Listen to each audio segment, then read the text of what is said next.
நம்ம சேல் பண்ணுற ப்ரௌனியில் பார்த்திங்கன்னா, நம்ம கம்ப்ளீட்டாகவே நாட்டு சக்கரை மட்டும் தான் யூஸ் பண்ணிகிட்ருக்கோம். நம்ம ஒயிட் சுகர் யூஸே பண்ணுறதில்ல. அதே மாதிரி என்னோடய ப்ரௌனியில் வந்து சீக்ரெட் இன்க்ரீடியன்ட் என்னென்னு பார்த்திங்கன்னா, நான் வந்து எப்பயுமே காஃபி பவுடர் கொஞ்சம் மிக்ஸ் பண்ணி ஆட் பண்ணிப்பேன். தண்ணியில் மிக்ஸ் பண்ணி. இந்த முறை ஆட் பண்ணிவிட்டேன், அந்த வீடியோ எடுக்க மறந்துட்டேன். ஸோ அதனால சும்மா லாஸ்ட்டில் காமிச்சேன். அதே மாதிரி பார்த்திங்கன்னா, நம்ம யூஸ் பண்ணுற சாக்லேட்டுமே வந்து 2M சாக்லேட் தான் யூஸ் பண்ணிகிட்ருக்கோம். அதே மாதிரி நம்ம வந்து பட்டர் மட்டும் தான் யூஸ் பண்ணுறோம். ஆயில் கம்ப்ளீட்டாக யூஸே பண்ணுறது கிடையாது. வெறும் பட்டர் மட்டுமே யூஸ் பண்ணி நம்ம சாக்லேட்டை மெல்ட் பண்ணுறோம். ஸோ வந்து நம்மளோட ப்ரௌனியை நீங்கள் கண்டிப்பாக ஒரு டைம் டேஸ்ட் பண்ணிங்கன்னா திரும்ப திரும்ப சாப்பிட்ணும் அப்படின்ட்டு உங்களுக்கு தோணிக்கிட்டே இருக்கும்.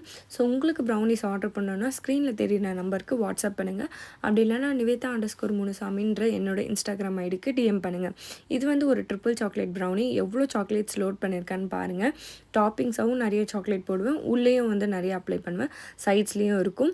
ஸோ இந்த வீடியோ பிடிச்சா லைக் பண்ணிக்கோங்க. நம்ம சேனலை சப்ஸ்கிரைப் பண்ணிக்கோங்க. பாய் பாய்.